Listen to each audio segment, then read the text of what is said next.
blowing stuff up and hitting the Authority where it hurts. That's my game. Now, if you're as good as Elizabeth says you are, then I do believe you and I will get along nicely. With Rage, we've blown out the experience. We have a much larger world. We have very unique environments. We have various gameplay experiences. Rage is more than just a first-person game. It's a complete experience. We're known for making this straightforward action shooter, and we kept that. But then we added on top of it this deep and meaningful story.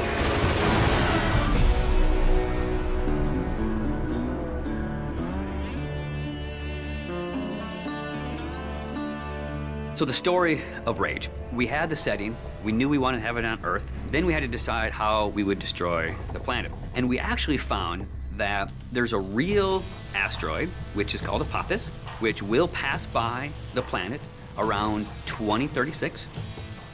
So in the fictional world of Rage, when the governments of the world discovered that Apophis would hit us and destroy most of civilization, they initiated a program called the Eden Project. So the game starts out where you are an Ark survivor. You are one of those people buried in 2036. Your Ark emerges from the ground 100 years later. Unfortunately, you're the only one that survives in your Ark. So when you step out, you are alone. And it's this post-apocalyptic world that you rise up in, and it's this twisted version of the reality you used to know, and you really don't know what to expect. Current position unknown. There's mutants and there's bandits, you know, and there's groups of settlers trying to survive. You people are only trouble. Now be on your way. The world has moved on, and it has its own thing going. We don't give the character a name or a face that's unique to the story. We want the player to jump in and actually add his own identity into that character.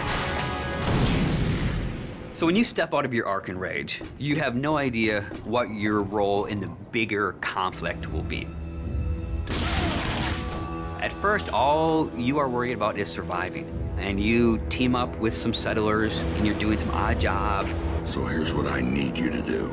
So you're not just going from one area to an airlock to the next area. It is an open world. It's believable in a sense. And it's the story and the characters and the setting that really delivers the gameplay. You're driving across these landscapes, and you're going visit people here, and they're giving you jobs to do. And as you head out of your safe zone, you enter like a combat area. So you may find a handful of bandits with rocket launchers mounted on their cars. And as a player, if you wish to engage them, you can. If you wish to try to run and gun and get out of there, you can. Then the story starts unfolding, and you realize that these warring bandit clans, they all occupy a certain area of the wasteland. They own it. They'll attack you if you go in there and you don't look right. Then the same thing with the towns. If they don't know you, they're going to treat you like an outcast. Well, will you look here? A new face, a new body. Oh, I am so glad I got out of bed this morning. You start learning about these crazy mutants who they don't even like each other, much less you, much less the bandits. And then you learn about this other faction, the Authority, and they start playing a bigger and bigger role in the story. They are trying to control the wasteland and set the direction of mankind.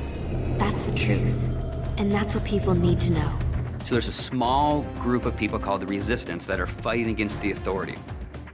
The Resistance discovers you, and everyone knows that Ark survivors have a certain specialness to them. You got all those little computers racing around inside you. You know, as you move through the story and you become more important and people start to take notice of you, so does the Authority. As you, the player, get your weapons and start interacting with the characters and start fighting all the bad guys in the world, you understand what your role is in the world. So, you're the new team member. The story in a game really gives meaning to the action. It creates the setting that all the gameplay exists on.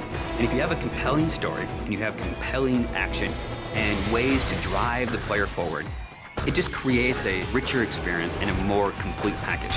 But it's always about, again, something new around every corner, and you really have to stay on your toes in the wasteland.